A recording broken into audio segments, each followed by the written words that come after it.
Assalamualaikum warahmatullahi wabarakatuh. Perkenalkan, nama saya Rini Wijayanti dengan NIM 43141948. Saya dari program studi pendidikan biologi kelas B. Langsung saja tugas topik 2. Yang pertama, pilih salah satu contoh metakognitif yang dapat dilatih selama proses pembelajaran kepada peserta didik. Yang kedua, buatlah contoh penerapan dari strategi belajar tersebut yang dapat melatih peserta didik untuk mempromosikan kemampuan berpikirnya. Yang ketiga, jelaskanlah penerapan contoh metakognitif tersebut dengan menggunakan media berupa video berdurasi 15 menit. Baik, kita langsung saja ke pembahasan. Secara konsep, istilah metakognitif mengacu pada kemampuan seseorang untuk memikirkan tentang cara berpikir kita, atau sering disebut dengan thinking about thinking. Dengan definisi lain, metakognitif juga sebagai pengetahuan dan kontrol yang dimiliki seseorang terhadap cara berpikirnya atau aktivitas belajarnya. Dalam artian lain, metakognitif adalah kemampuan pembelajar atau learner dan merencanakan, mengontrol, mengevaluasi, dan merefleksi cara belajar sehingga menemukan strategi yang efektif untuk belajar secara mandiri dan mampu memformulasikan tujuan dan langkah-langkah yang akan diambil untuk pembelajaran lebih lanjut. Baik, selanjutnya saya akan memberikan contoh strategi pembelajaran metakognitif, yaitu siswa A dan B diminta untuk menyusun sebuah teks naratif dalam bahasa Inggris. Siswa A kesulitan untuk memulai teksnya, sementara siswa B mulai menulis dengan menerapkan struktur dan fitur kebahasaan teks naratif secara sistematis sebagaimana yang telah dipelajari.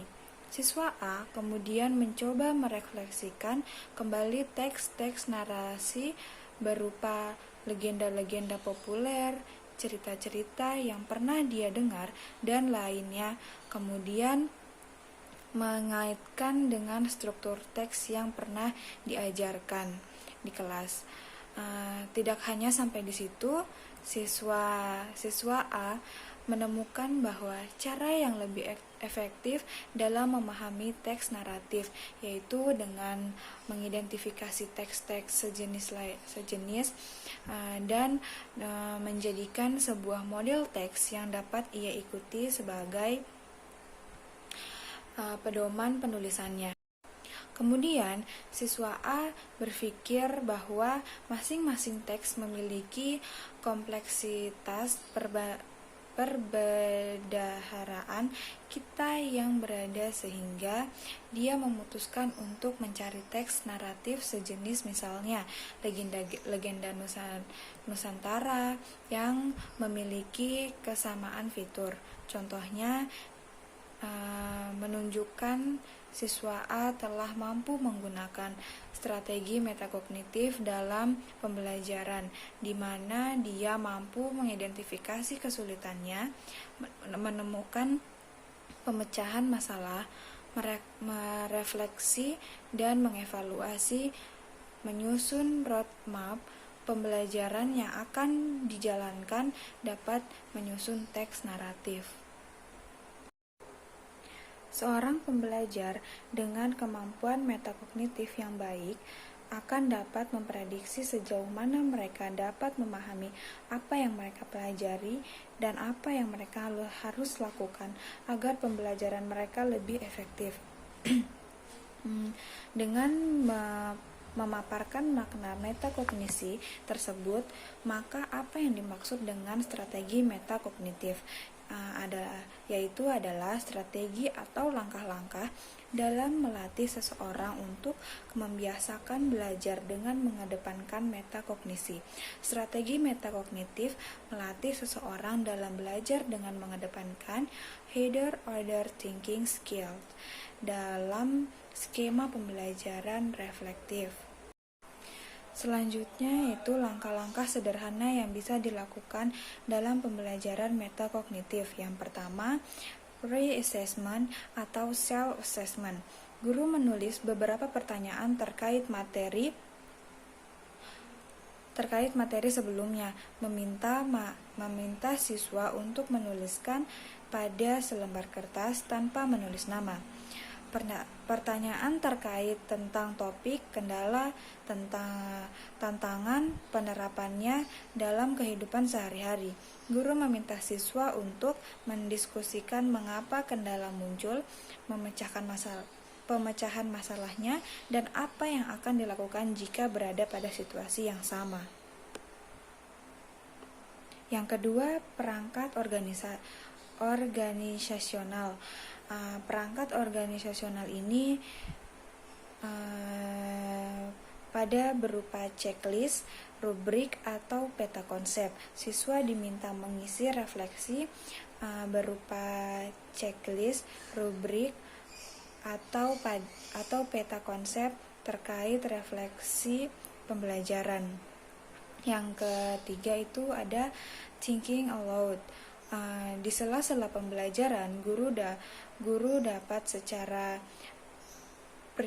periodik menanyakan kepada siswa tentang apa yang lebih diketahui atau dipelajari. Jika siswa kebingungan, tanyakan apa yang tidak dipahami dan mengapa. Minta mereka memecahkan masalahnya sendiri sesuai dengan pengalaman masing-masing. Yang keempat yaitu ada model pembelajaran eksplisit.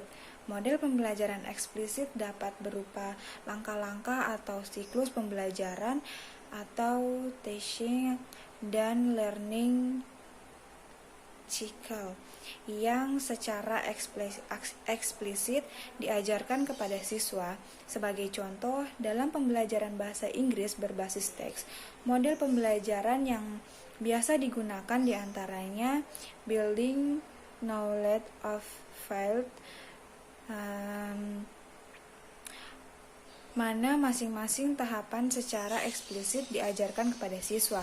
Dengan model eksplisit seperti ini, siswa dapat dengan mudah memanfaatkan panduan siklus pembelajaran apabila menemukan kendala dalam pembelajaran atau menjadi roadmap dalam pembelajaran.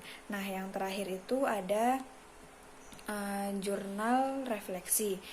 Nah, jurnal refleksi ini setiap akhir pembelajaran, siswa diminta menulis refleksi singkat dengan pertanyaan-pertanyaan panduan seperti apa yang sudah dipelajari, apa yang belum dimengerti, mengapa tidak dipahami, apa yang perlu dilakukan untuk selanjutnya, bagaimana perasaannya ketika mempelajari materi tersebut, dan seterusnya.